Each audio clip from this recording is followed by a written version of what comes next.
We're continuing our journey through Central California to travel some new roads and focus our visits on points of interest we have missed in the past. Today's travel route takes us to the Hearst Castle, located just off the Pacific Coast Highway, near the town of San Simeon. The drive from Pebble Beach south would take us some 100 plus miles, experiencing the stunning coastal scenery on the PCH. But unfortunately, we learned that major repair work is continuing from landslides that have occurred off and on over the past few years.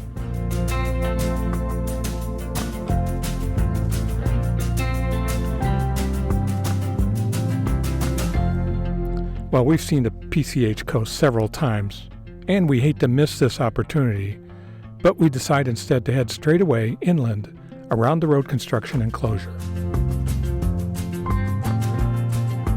So here we are, heading east from Monterey. We've taken California Highway 68 towards the town of Salinas, and then head south and east along Salinas County Highway G17.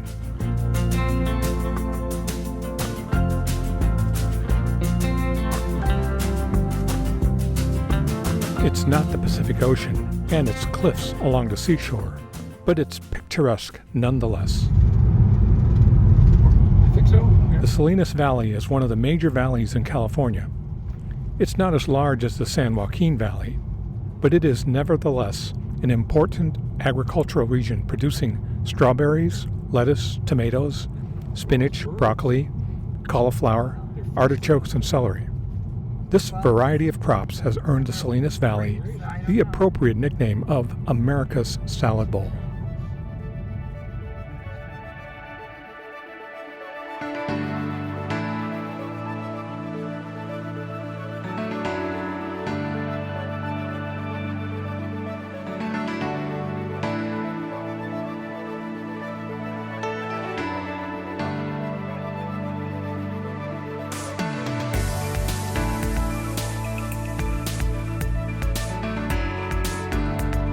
The Salinas Valley runs some 90 miles along the Salinas River from Castroville to the cities of King City and San Ardo.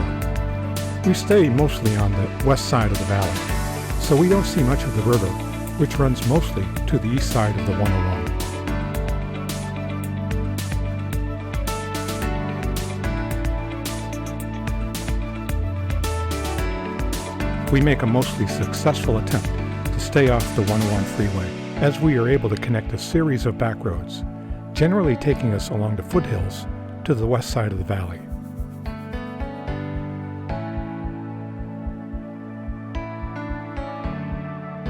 Just south of Paso Robles, we are able to head back to the coast.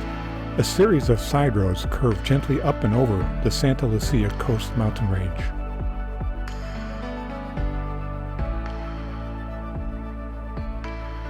As we approach the coast, we skirt the east side of Whale Rock Reservoir, a stunning view. Once we get to the PCH, we'll make a right turn north to San Simeon Point and the roadway entrance to the famed Hearst Castle. The Hearst Castle Visitor Center is where your Hearst Castle experience really begins. We'll purchase tickets to visit the Hearst Castle here and also get a preview of our visit as we enjoy the movie Hearst Castle, Building the Dream.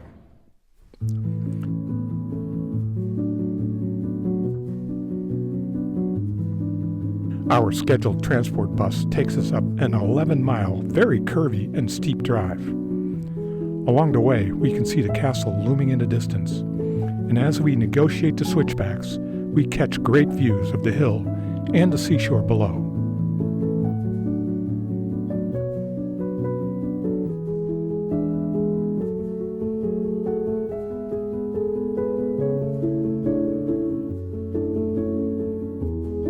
William Randolph Hearst started to build a fabulous estate on his ranch overlooking the village of San Simeon in 1919. He called the estate La Cuesta Encantada, Spanish for the Enchanted Hill.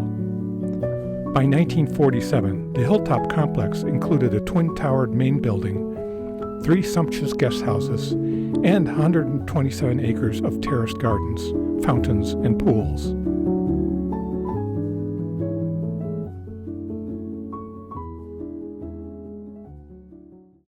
Because we didn't want to deal with the many stairs of the grand room or upstairs suite tours, we opted instead for an accessible grand rooms tour.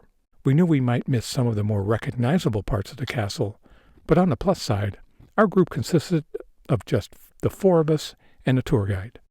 And given just the four of us, our tour turned into quite a custom tour. All right. So we'll do some driving and talking. William Randolph Hearst, your host up here. He's kind of America's first media mogul, if you will. He ended up owning and operating about 28 newspapers, over a dozen magazines, 8 radio stations, 2 film production companies. He even buys a television station before he dies. Now, he was born in 1863 at the height of the Civil War. He dies in 1951 during the Cold War. So, we are approaching Casa Grande here. This house has 38 bedrooms, 42 bathrooms, 115 rooms total. Let's see where I'm going to park here. I think this will be fine.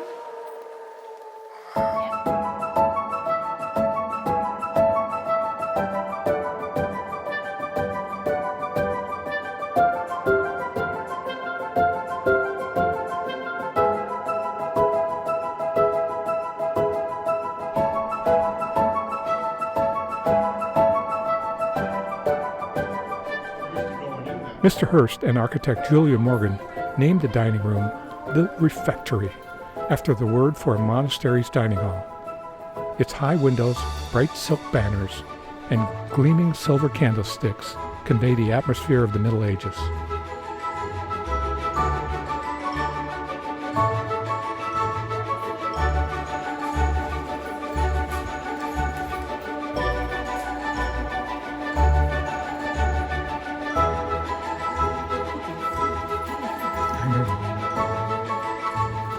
The assembly room is the grand social room on the ground floor, where guests gather for cocktails, conversation, and to meet their host.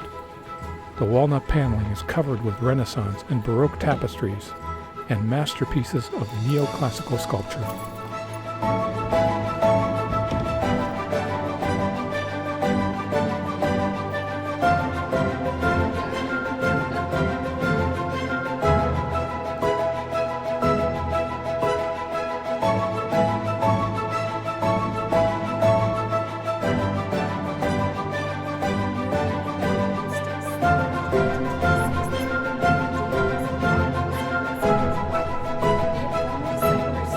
They're run with an electric camera system from the outside. I'll let you grab a photo.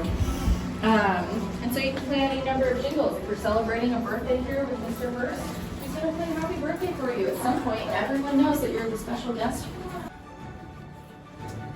The billiard room was a popular spot where guests could relax and play both billiards and pool. This room boasts a 15th century Spanish ceiling painted with scenes of courtly life, in addition to a Flemish tapestry from the 1500s.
The kitchen is enormous. All the meals were prepared here for Mr. Hearst and his vacationing guests. The kitchen itself is full of practical devices, including stock pots, industrial-sized mixers, and early refrigerators, which still stand today just as they did decades ago.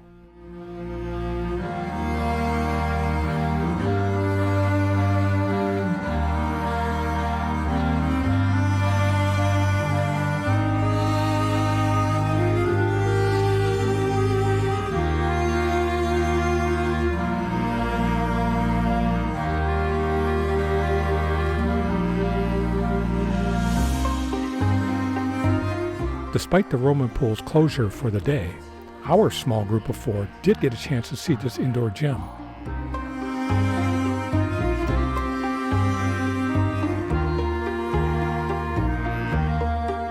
The pool is decorated with 8 statues of Roman gods and goddesses and heroes. Its tiles were inspired by the mosaics found in the 5th century mausoleum of Galla Placidia in Ravenna, Italy.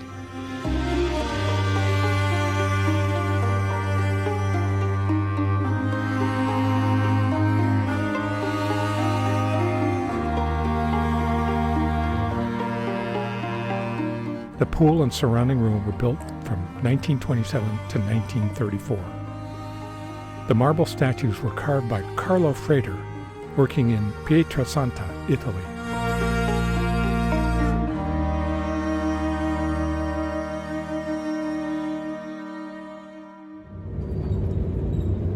Our tour comes to a close as our docent hands the 4 of us off to a driver for the return trip to the visitor center.